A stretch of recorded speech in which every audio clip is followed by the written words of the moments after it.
Olá pessoal, tudo bem com vocês? Eu espero que todos estejam muito bem. No vídeo de hoje vamos ver o ponto corrente trançado húngaro. Essa trança linda aí que a gente consegue desenhar no tecido com a linha e a agulha. Nós vamos também ver o passo a passo detalhado desse ponto com o bastidor e sem o bastidor, tá? Porque a gente não precisa se prender não ao uso do bastidor para fazer determinados pontos do bordado. Ponto lindo para quem faz bordado em chita, hein? E para quem não faz bordado em chita, mas adora um estilo mais rústico também. Então, quem gostou já deixa um coração para mim aqui no comentário. Bora para o passo a passo!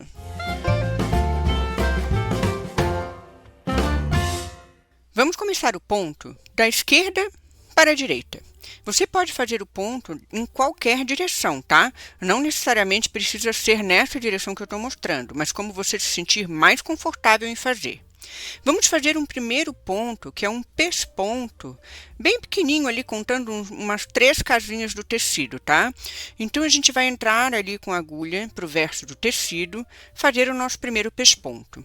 Essa trança, ela começa com um ponto corrente reverso. Então, eu vou contar ali uns 4 fios da trama, vou sair com a agulha para frente do tecido novamente, e nós vamos trabalhar passando a linha por esse pespontozinho que a gente fez ali, ó.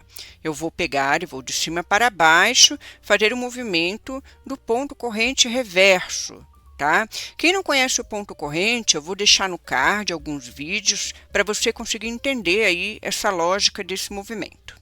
O ponto corrente reverso está feito, nós vamos continuar trabalhando com essa primeira haste. Vamos contar ali 4 fiozinhos ali para baixo, sair com a agulha para frente do tecido. E agora que vem o grande segredinho desse ponto, para a gente fazer ele fácil, passando ali pelo pesponto. O que eu vou fazer? Ao invés de puxar totalmente o fio, eu vou deixar um elo entreaberto ali, tá? Circundando o nosso primeiro ponto de corrente reverso. Vou contar os 4 fiozinhos ali da trama do tecido, vou sair com a agulha novamente. Só que quando eu puxar, gente, não puxa não, não puxa demais. Vai até o limite, deixa aquele elo ali bem soltinho. E agora nós vamos passar a agulha, ó, por dentro ali do último pontinho reverso que a gente fez. Olha lá. E agora sim eu puxo a linha e passo a agulha. Viram que legal? Essa é a nossa dica de ouro da aula e eu já vou pedir inscrição aqui para quem não é inscrito no canal. E quem já está aqui comigo acompanhando a minha jornada no YouTube, um beijo enorme. Olha, gente, esse modo de fazer não tem nos livros, eu não encontrei, tá? Se você encontrou esse modo de fazer no livro, me conta aqui no comentário.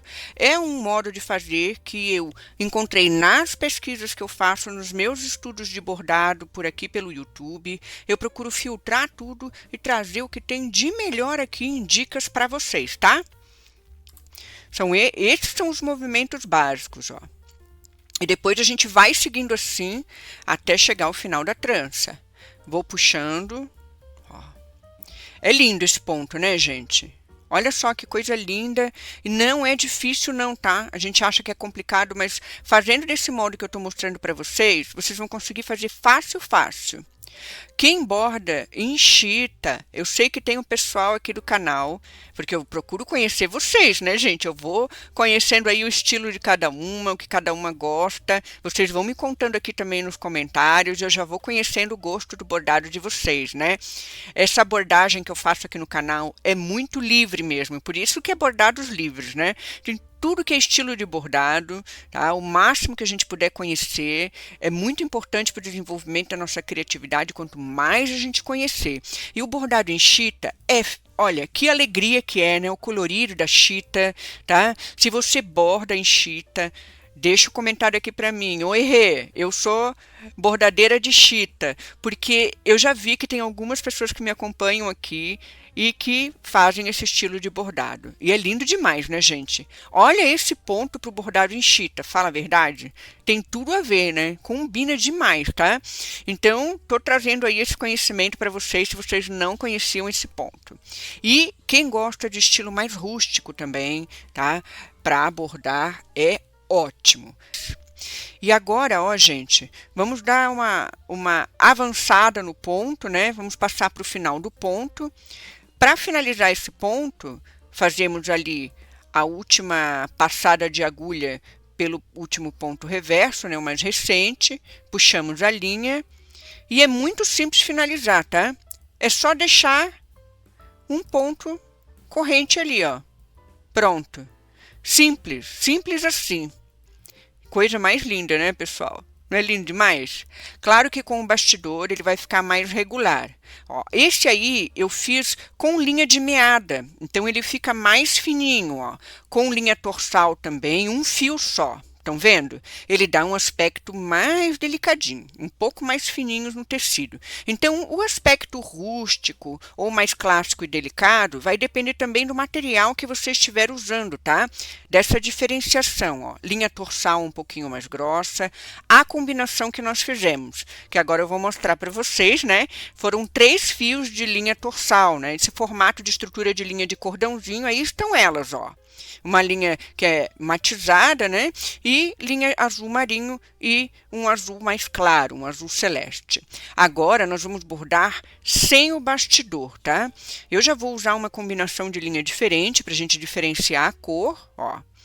Um rosa chá, um verde limão com branco e um laranja. Ficou bem doido mesmo, mas ficou legal, viu? Ficou legal essa combinação também. Eu gosto muito de combinar as cores. Vou apoiar o bordado nas mãos, olha lá. E o meu polegar esquerdo, ele vai ser muito importante ali na hora de firmar o tecido nas mãos e também de alinhar o tecido e o ponto, tá? Dá uma segurança bem legal ali para a gente trabalhar sem o bastidor. Qual é a importância de trabalhar sem o bastidor, que eu sempre digo aqui no canal, né? A gente encontrar o equilíbrio do nosso ponto. E o ponto feito sem o bastidor, ele traz aquela irregularidadezinha, né, que é interessante do trabalho manual, né? O trabalho manual, ele é bonito justamente porque ele não é um trabalho feito à máquina, né? Ele tem esse toque aí do ser humano, que às vezes um pontinho fica um pouco mais larguinho, outro fica um pouco mais apertadinho, mas assim, isso traz uma beleza também. Então tudo vai do gosto da bordadeira, eu sempre digo, da cultura em que a pessoa foi criada no bordado. Olha lá, ó, minha mão atrás como é que tá, estão vendo? Como eu estou segurando? Cada uma de vocês vai ter um modo de desenvolver, de segurar o tecido, o bordado. Umas bordam, seguram a agulha com a mão esquerda, outras com a mão direita, como eu. Então, tudo isso, gente, é muito particular de cada um. Então, não tem como eu estar trazendo uma regra e padronizar para vocês, dizer assim, ó, façam desse jeito. Porque a pessoa pode não se habituar. Entendeu? E às vezes desiste do bordado. Eu não quero que vocês desistam de praticar o bordado. Eu quero justamente que vocês façam as suas experiências no bordado e que vocês tenham essa alegria de conseguir construir esse ponto lindo como eu estou fazendo aqui, trazendo para o trabalho o seu toque pessoal, que isso é muito bacana. Então essa é a nossa aula de hoje. Eu espero que vocês tenham amado tanto quanto eu. O meu like é sempre para você que ficou até aqui comigo no final da aula. Um grande beijo, que Deus abençoe a todos nós, com muita saúde, alegria e paz no coração. Até a próxima!